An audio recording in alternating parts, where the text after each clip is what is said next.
¿Sabe usted que racismo es y ha sido uno de los peores problemas que ha aquejado a la humanidad? Por el racismo se dio la esclavitud. Por el racismo se da la diferencia. Quiero que sepa eso. El racismo es algo que daña a nuestras vidas. E incluso nosotros, hoy por hoy, tenemos rastros de racismo. Miren, y racismo ha existido desde mucho antes. Quiero que sepa eso. El pueblo judío también fue racista. Fue también racista. O sea, no estamos hablando de que porque era el pueblo del Señor no era racista. Racismo espiritual se da. Nosotros como creyentes también somos racistas espirituales. ¿Qué pasa en nuestros corazones cuando este año fue diferente? Pero por lo general el 20 de agosto. ¿Qué pensamos de las personas que están llevando la imagen de la Virgen? Nuestro pensamiento es, qué tontos, llevando ese muñeco. Y tenemos muchas palabras que en cierto sentido demuestran superioridad espiritual en mí y minimizamos a ellos. Pero nosotros debemos estar aquí para hacer ¿qué? Luz para ellos, pero en nuestro corazón hacemos racismo espiritual. Quiero que sepan eso. El color de nuestros hijos. ¡Ay, qué lindo hijo! Salió blanquito. ¡Oh, qué belleza! Pero ¿qué pasa cuando salió un morenito, no es cierto? Eso es racismo. Quiero que sepan. Eso es racismo. Cuando, por ejemplo, aquí hay muchas fases de racismo. Pero, ¿cómo podemos ser racistas hoy por hoy? Quiero que sepa que el Señor Jesús rompió las barreras del racismo. El Señor Jesús en la cruz rompió las barreras del racismo. Y vamos a estudiar Efesios capítulo 5, versos desde el 11, Efesios 2, versos desde el 11 al 17. Es un texto precioso donde nos habla de cómo el Señor rompió el racismo entre dos pueblos y los hizo uno. Eso es Efesios capítulo 2, versos del 11 al 17. Verso 1, Efesios 2, vamos a leer todo el texto para poderlo dar un breve entendimiento. Mire, dice, por lo tanto, después de haber hablado de la predestinación, después de haber hablado ayer, la semana pasada, el texto de la semana pasada, de la pecaminosidad del ser humano, dice, por lo tanto, en conclusión, recuerden ustedes, le está hablando a los judíos, a los gentiles, los que no nacieron siendo ¿qué? Judíos, los que son llamados incircuncisos, ¿por quién? Por aquellos que se llaman de la circuncisión, la cual se hace en el cuerpo por mano humana. Verso 12.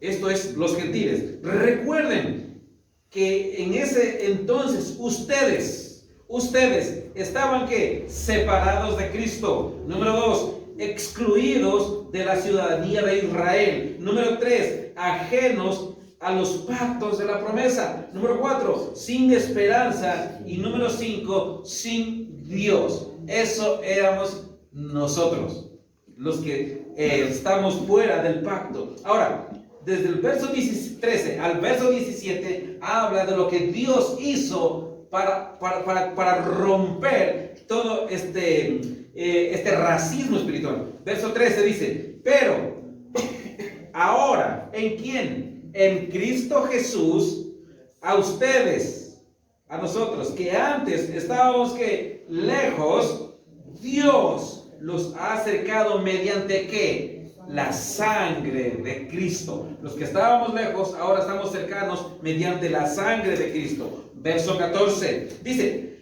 porque Cristo es, primeramente, ¿qué? Nuestra paz.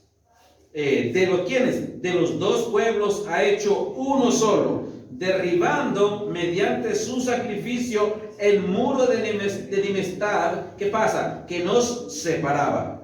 Pues anuló la ley con sus mandamientos y sus requisitos.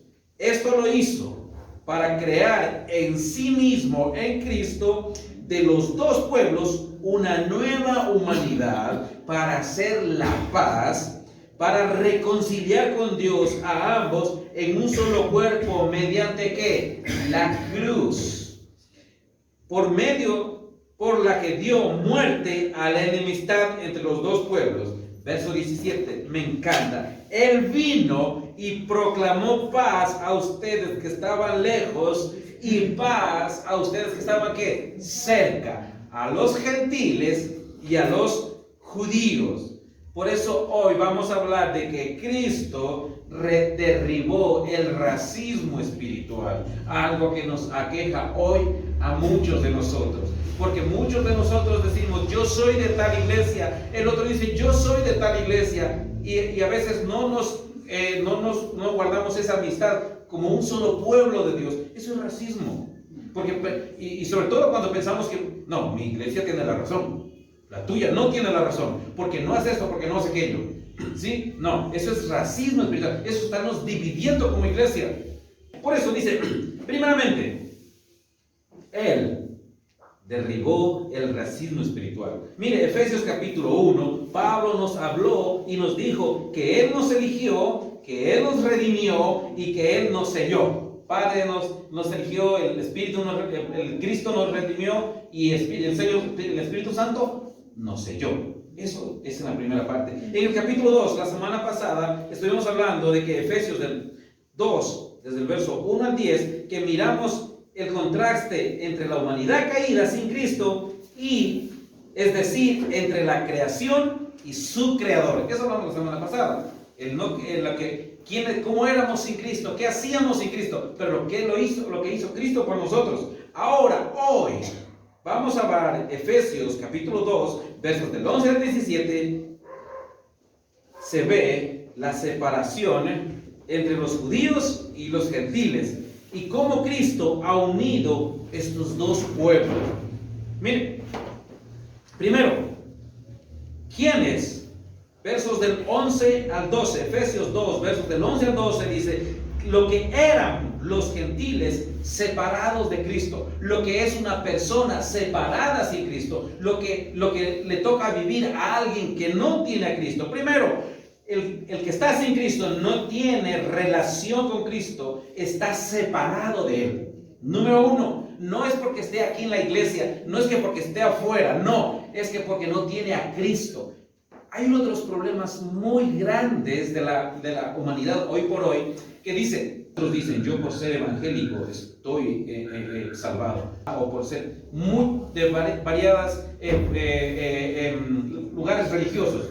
Mire, qué gran mentira, porque Juan capítulo 14, verso 6 tumba todos sus argumentos, porque dice, yo soy ¿qué? El camino, la verdad y la vida, y una letra grandota, nadie llega al Padre sino que a través de mí. Las iglesias no llevan a nadie. No nos dejemos engañar. El único que nos lleva al reino se llama Cristo y murió en la cruz.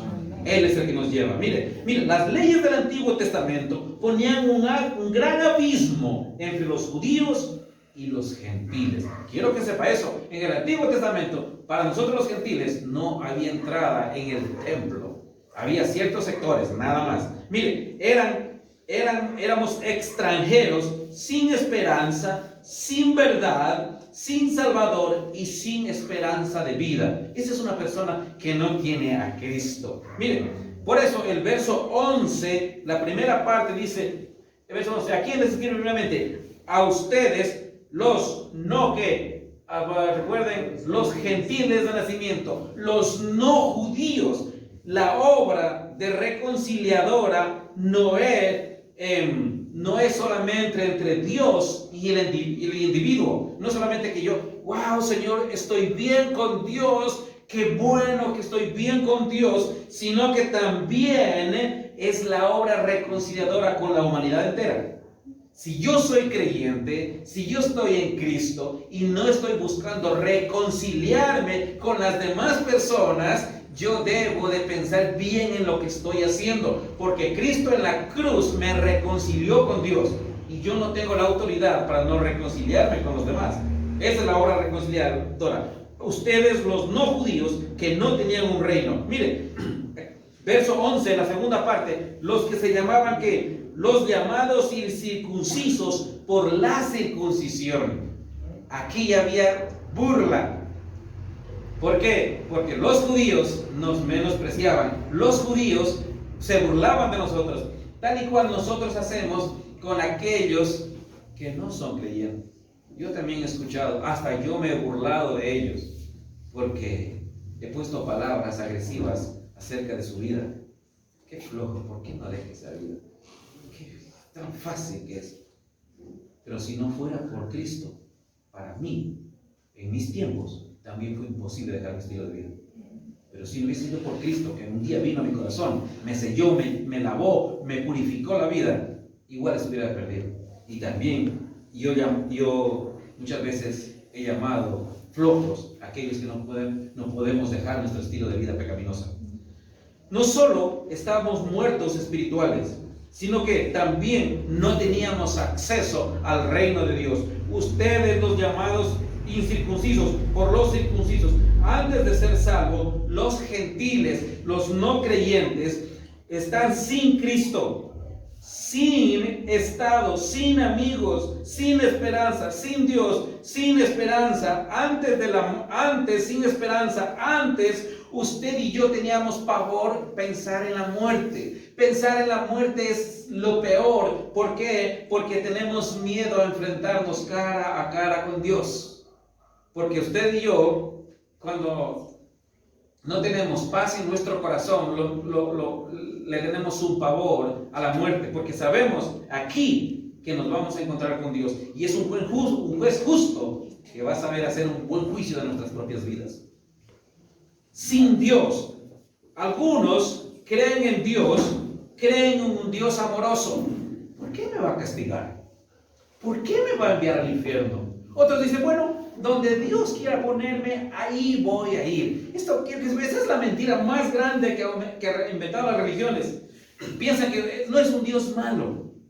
Bueno, yo voy, me arrepiento y me reconcilio con Dios y Él ya me perdona. Ya estoy bien con Dios. Pero cuidado, Hebreos dice, lo peor es caer en manos de ¿quién? Del Dios vivo. Cuidado, no le tentemos a Dios, porque Él no tiembla la mano para hacer justicia. Tengamos mucho cuidado con eso. Miren, muchos tienen su propia idea de Dios, tienen a un Dios a su manera. Es por eso que la Escritura es a su manera. Leemos la Escritura a nuestra manera, estudiamos la Escritura a nuestra manera, oramos a nuestra manera, porque tenemos a un Dios a nuestra manera. Dios es su religión, no es su relación personal con Dios. Eso es sin Dios. ¿Qué más estaban? Sin Cristo. Es la condición lamentable de la humanidad perdida y religiosa. Mire, estar sin Cristo es estar sin las bendiciones espirituales. Capítulo 1. Qué gran bendición espiritual. Ser escogidos por el Padre, ser redimidos por el Hijo, ser sellados por el Espíritu Santo. Qué gran bendición. Tenemos todo con lo que ha hecho en el capítulo 1. No tienen luz. El Evangelio no es su verdad. El Evangelio solamente es algo que tienen que ir a escuchar, no es su verdad. Eso es vivir sin Cristo. Vivir sin Cristo es estar en guerra constante con Dios, es estar sin paz. Porque el libro de Isaías dice, no hay paz ¿para quién? Para el pecador. Eso dice el libro de Isaías, no hay paz. Cuando yo no tengo paz, no significa que me he ido a la condenación, pero significa que el Espíritu Santo está hablando a mi vida y yo tengo que ponerme a cuentas con Dios. Mire, estar sin Cristo es no tener descanso, vivir agobiado, vivir turbado, vivir sufriendo constantemente porque no tengo paz. El Señor dijo, yo les doy esa paz, pero no la paz que da el mundo, porque la paz de Dios es multitud de problemas, pero tranquilidad de corazón. Esa es paz del Señor. Mire, estar sin Cristo es vivir sin seguridad de vida eterna. Pues lo primero que hace el Señor Jesús en nuestras vidas es darnos la seguridad. Por Romanos capítulo 8 dice, pues ni la muerte, ni la vida, ni lo alto, ni lo profundo, ni lo porvenir, ni nada de lo creado en este mundo nos podrá apartar ¿de quién? Del amor de Dios. Lo que el Padre me da a mí, yo lo tomo, y donde yo esté, dice el Señor Jesús, que ustedes también ¿qué? Estarán ahí. Esa es promesa de vida eterna. O sea, estamos seguros. pero que a veces disfrutamos del pecado, hacemos pecado, eso es normal. Porque dice que, ok, pero cuidado, no vayan a pensar, no, pues como Biche dijo que hay como pecar. No, yo no estoy hablando que tiene que ser un estilo de vida. No, yo no estoy hablando de un estilo de vida. Que a veces pecamos ahí, que se nos sale es otra cosa. Eso es otra cosa. De ahí hacer un estilo de vida, no, eso es diferente. Miren, ¿qué más? Sin esperanza de redención final. Estar sin Cristo es no tener esperanza de redención final. De saber de que estar sin Cristo es estar sin profeta, sin sacerdote y sin rey. Eso es estar sin Cristo. ¿Qué más? Dice, ¿a quién le llama? En versos 11 y 12, a los alejados de la ciudadanía de Israel. Verso 12, dice, esto incluye a judíos como a gentiles. Verso 12, dice, recuerden, entonces ustedes estaban separados de Cristo, excluidos de la ciudadanía de Israel y ajenos de los pactos de la promesa, sin esperanza, sin Dios y en el mundo. A los alejados, mire, a los judíos, ellos pensaban que por sus tradiciones, por lo que hacían, por lo que decían, por cuánto oraban, estaban por arriba de los demás. Por eso se ponían en las partes altas a orar. Oh Señor, yo no soy como ese cobrador de impuestos que está atrás, que esto, ¿no es cierto? Eso eran los judíos. Pero el cobrador de impuestos, Señor, yo no soy digno de estar en tu presencia. Eso hacían ellos. ¿Y qué más? Dice, los judíos se creían mejor que los demás. Era la raza especial y despreciaban a los gentiles. Los gentiles, en cambio, muchos confiamos en los logros, en el poder y en la posición. Muchos confiamos. Mire, el orgullo espiritual impide que vean mis faltas. Pero eso sí, yo puedo mirar las faltas en los demás. Ese orgullo espiritual, ese creerme mejor que los demás, me impide ver mis propias faltas. Pero eso sí, miro y apunto a las demás personas. Pero cuidado, con la misma vara que midas, serás ¿qué? Medido. Por eso cuidado con el orgullo espiritual. Miren, cuídese de sentirse orgulloso de su salvación. Hay muchos de nosotros que sabemos la seguridad de salvación, pero caemos en el pecado de que, bueno, yo estoy seguro de la salvación, yo creo a mi manera. Pero a veces hacemos cosas pecaminosas frente a los débiles de la fe. Eso es terrible. Pero nosotros, como sabemos que no es malo para nosotros, por amor a aquel que es débil, yo tengo que quedarme quieto. Tengo que, por amor a él, dejar de hacer muchas cosas que yo creo que no son, que para mí no son problema. En cambio, con humildad, podemos mirar nuestro corazón y saber que solo Dios puede santificar nuestras vidas. Sin Cristo es vivir muerto espiritualmente. Sin Cristo tengo acceso directo al infierno. Ser religioso es también un camino adecuado para ir al infierno. Ser religioso es una persona que va a la iglesia, pero no tiene esa relación personal con Dios. El Señor no lo ha escogido, no lo ha redimido y tampoco está sellado su corazón. Eso es ser religioso. Pero ahora, ¿cómo reconocemos un religioso? Efesios capítulo 5, verso 22 dice, por su fruto, ¿qué? Bueno, Gálatas 5, 22. Por su fruto, ¿qué? Se lo conocerá. Si no tenemos el fruto del Espíritu Santo, en cambio, el fruto del Espíritu es ¿qué? Amor, alegría, paz, paciencia, amabilidad, bondad, fidelidad. 23. Humildad y dominio propio. No hay ley que condene ¿qué? Estas cosas. Pero el fruto del Espíritu Santo, ¿con qué inicia? Con el amor. Miren lo que... Y el amor, dice el amor que lo soporta ¿qué? Todo. Lo cree ¿qué? Todo. Lo perdona todo. El amor, todo lo espera, todo lo soporta. Todo lo puede. Mire, tenemos que hacernos un examen nosotros a través de la luz del Evangelio para saber el fruto que está en nuestras vidas.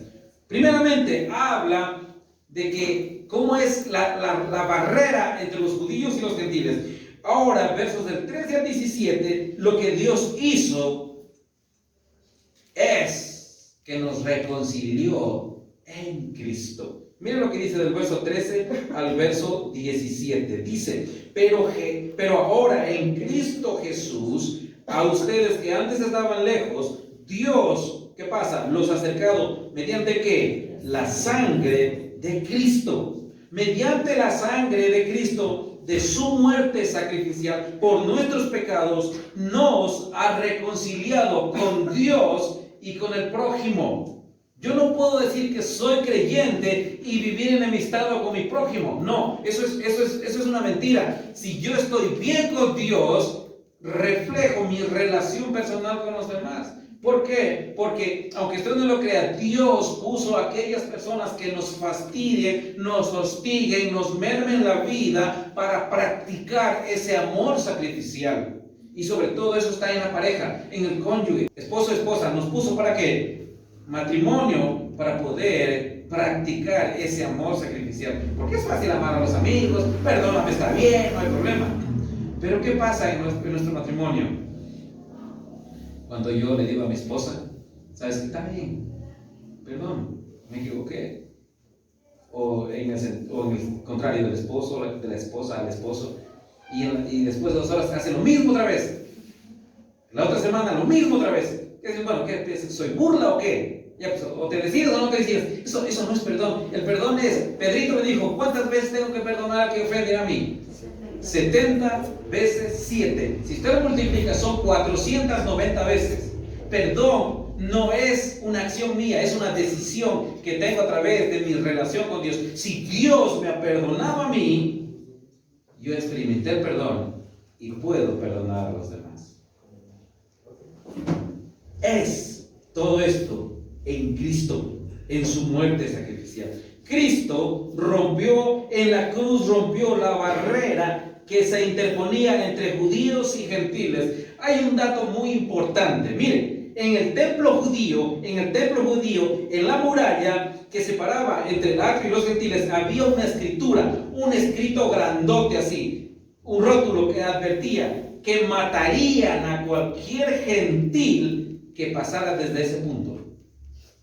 Ellos no podían pasar porque morían. Quiero que sepa eso. Había un letrero, una advertencia. Derribó la pared espiritual, verso 13, y acercó a los que estaban lejos. Nos acercó a nosotros. Nosotros somos no judíos, somos los gentiles, somos el pueblo de afuera. Pero por la dureza de corazón de los judíos, el Señor nos metió a nosotros. Discúlpenme la palabra. Nos acercó a nosotros, rompió esa barrera espiritual, destruyó la pared legal, cumplió la ley y terminó el reinado de la ley de Moisés, que separaba a los judíos de los gentiles. Cristo hizo la paz entre los pecadores y Dios mediante su cruz. Quiero que sepa eso. Mediante su cruz, Cristo hizo la paz entre los dos pueblos. Y muchas veces nosotros sí vivimos en guerra con nosotros mismos y unos con otros. Quiero que sepa eso. Ahora, los gentiles son cercanos mediante ¿qué? La sangre de Cristo. Verso 13.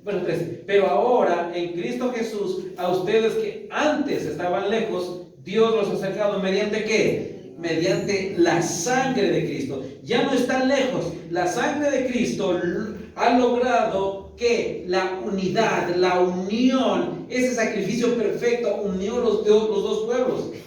Muchos piensan que predicar a Cristo crucificado tiene que ver con el maltrato, con la sangre, con el dolor. En parte tiene razón, pero el punto es que Él murió por amor.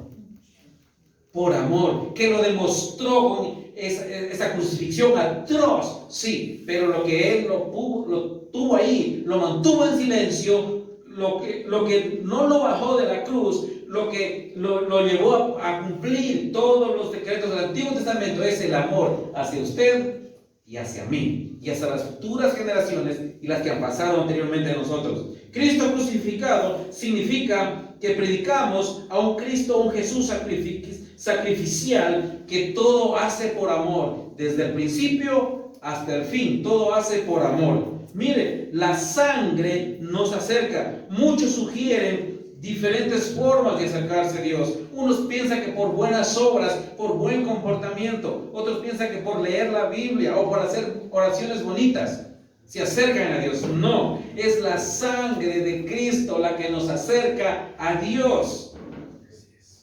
Otros piensan que por guardar la ley, por pertenecer a un grupo religioso, se acercan a Dios. No, no. En el Génesis, cuando Adán y Eva pecaron, ¿cómo ellos cubrieron su pecado? ¿A través de qué? De hojas de higuera. Y muchos cubrimos nuestro pecado a través de buen comportamiento, a través de buena conducta, de buenas obras o hacer el bien. Pero ¿quién cubre nuestros pecados? Es Dios, porque Él sacrificó animales, ¿para qué? Para cubrir ¿qué? Nuestro pecado, porque sin derramamiento de sangre no hay perdón de pecados. Quiero que sepa eso. Eso es la ley de Dios. Es por eso que Cristo tuvo que morir. Miren, la única manera de ser hechos cercanos a Dios es por la sangre de Cristo. No hay otra forma. No hay otra forma. No existe otra forma. Juan 14:6 dice: un solo camino, una sola verdad y una sola vida. Y es Cristo. En la cruz Jesús sufrió como un pecador culpable en lugar de los culpables y nos hace cercanos a Dios a través de Él. Cristo une a judíos y a gentiles en una sola iglesia. Quiero que sepa eso. Cristo unió a dos pueblos. Cristo a través de la cruz nos acerca. Cristo abolió la ley puramente ceremonial que tenía vigencia temporal. Cristo no abolió la ley moral, solo la ceremonial. Tenga cuidado eso. La ceremonial. Por eso ya no hay sacrificios, ya no hay quema de animalitos, ya no hay nada. ¿Okay? El templo santísimo. Si usted sabe, usted que ha visto la película, el templo se rasgó. ¿De abajo arriba o de arriba abajo? De arriba abajo. Eso significa que ahora tenemos que acceso directo a Dios. Ya no hay barrera, nada. Que si no nos acercamos, eso es culpa nuestra. Nada más. Miren. Hay muchas barreras que pueden separarnos de otros cristianos. Muchos pensamos, ¿sabe? Hay una barrera que es la edad. ¿Por qué? Porque los que somos más viejitos queremos adorar a nuestra manera. Los que son más jovencitos quieren adorar a su manera. Y a veces se vuelve una barrera espiritual. Quiero que sepa eso. No, es que tú haces esto y a veces... Eso es legalismo, sí. Y uno se vuelve así como que no quiere adorar con las nuevas generaciones, porque a mí me encanta adorar con guitarra. Me encanta cosas que siento esas cuerdas. No toco guitarra. Intenté aprender guitarra. Un año pasé con un maestro. Yo no sé si fue malo el maestro o fue malo yo, pero uno de los dos fue malo. Pero yo quería adorar con guitarra. Entonces, ¿qué pasó? No pude aprender, pero me encanta adorar con guitarra. Pero también veo las nuevas generaciones que adoran con tantos aparatos. A veces yo digo en mi corazón, digo, Señor, tanta bulla. Y a veces digo, no me escucha lo que estoy adorando. Pero tenemos que aprender a adorar con ellos también, porque son las nuevas generaciones ruidosas. Eso funciona así. Y tenemos que dar paso a nosotros también. Porque cuando yo ya esté viejito, por ejemplo, Josué, o Elías, o Anaí, o Fernando, será otra forma de adoración muy distinta, más ruidosa y más estridente. Y nosotros tenemos que estar ahí con tapones para no aburrirnos en el tiempo de adoración. Miren, otros, hay barreras, la apariencia, la inteligencia, la habilidad, la inclinación política, el nivel económico, la raza, las posiciones teológicas, son cosas que nos separan, quiero que sepan, nos separan. Una de las mejores maneras de apagar el amor de Cristo es interesarnos solamente por nosotros, por mi punto de vista, y la mejor forma que lo hago en adorar a Dios es a mi manera. Esa es una forma de romper el amor. Bien, los judíos estaban cerca de Dios porque tenían el conocimiento previo acerca de Él, mediante las Sagradas Escrituras, y adoraban religiosamente al Señor. Los judíos. Los gentiles estaban lejos, ya que conocían poco, nada o ninguna parte acerca de Dios. pero había una barrera. Debido a que nadie puede salvarse por buenas obras, el conocimiento puede envanecer nuestra mente. Muchas veces la autosuficiencia puede creer que soy yo el que estoy buscando a Dios y no es el que Dios me busca a mí. Mire, tenemos que tener cuidado que todos esos pensamientos pueden separarnos de Dios. Quiero que sepa, es yo separándome de Dios, no Dios de mí. Él no falla, Él no cambia. Nosotros nos separamos de Dios. Recuerde que Cristo abolió la ley ceremonial, mandatos, reglamentos, sacrificios, ordenanzas, rituales, alimentos, festividades y limpieza en su cuerpo. Cristo abolió la ley ceremonial. Miren, Colosenses 2:14. Dice, y anular la deuda que teníamos pendiente por los requisitos de la ley. Él, habla de Cristo, anuló esa deuda que nos era adversa, clavándola ¿en dónde? En la cruz. Lo primero que hizo Cristo es abolir la ley ceremonial. Número 1, Él derribó en su cuerpo e hizo morir con su muerte toda rivalidad y hostilidad que nosotros teníamos para con Dios.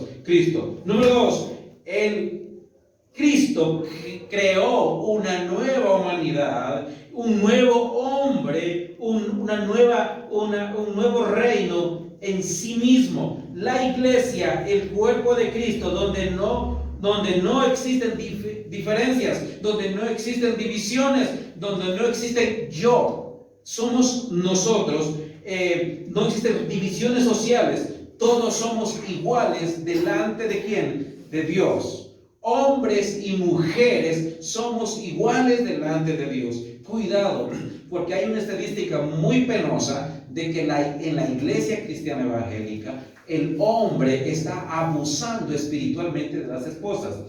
La Biblia dice, sométete y tú tienes que someterte a mí.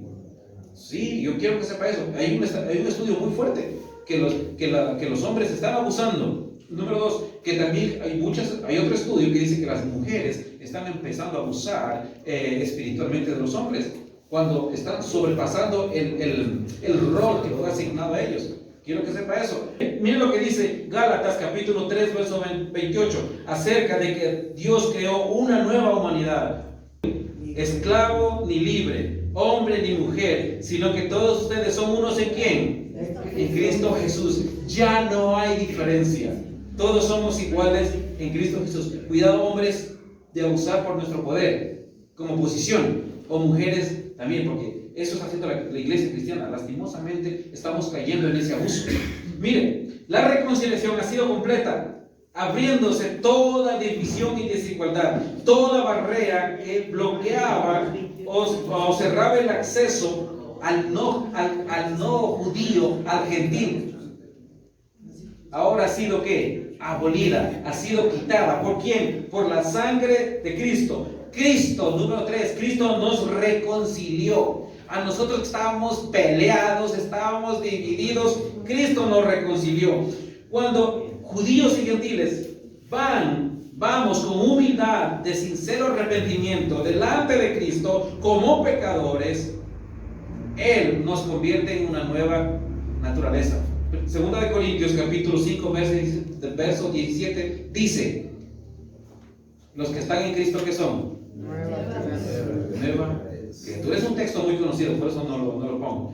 Todo el que está en Cristo es que una nueva criatura. Lo viejo que pasa, ha pasado. Y aquí que todo es que nuevo. O sea, la cáscara sigue siendo la misma. Cascarita vieja sigue siendo vieja. Feitos somos feitos. El corazón es el nuevo, ¿no es cierto? El corazón es diferente. Pero el corazón hermosea ¿qué? Nuestra actitud. Por supuesto.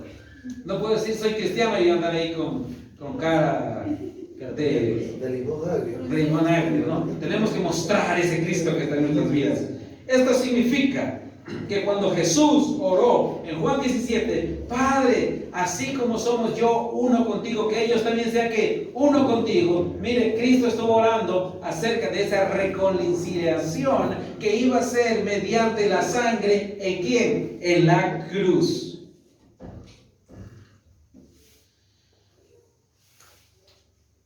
Yo no sé qué nos está alejando de Dios en este día. Yo no sé cuáles son las barreras que estamos poniendo con las demás iglesias, con los demás creyentes. Yo no sé por qué nuestro corazón se está alejando muchas veces de la escritura, de la oración o de las reuniones de la iglesia. Miren, yo les voy a decir una cosa. Es bonito venir el domingo, me encanta venir el domingo, pero necesitamos reunirnos también entre semanas. Porque no solo podemos tanquear el domingo y tener el alimento espiritual para una semana. Hay que tener cuidado. El enemigo no te ataca el domingo, te ataca el martes, miércoles, cuando estás a medio tanque. Jueves, viernes eres vulnerable, porque te desmayas espiritualmente. Necesitamos la recarga espiritual, la palabra, las reuniones. El evangelio es completo con la reconciliación vertical y horizontal en nuestras vidas.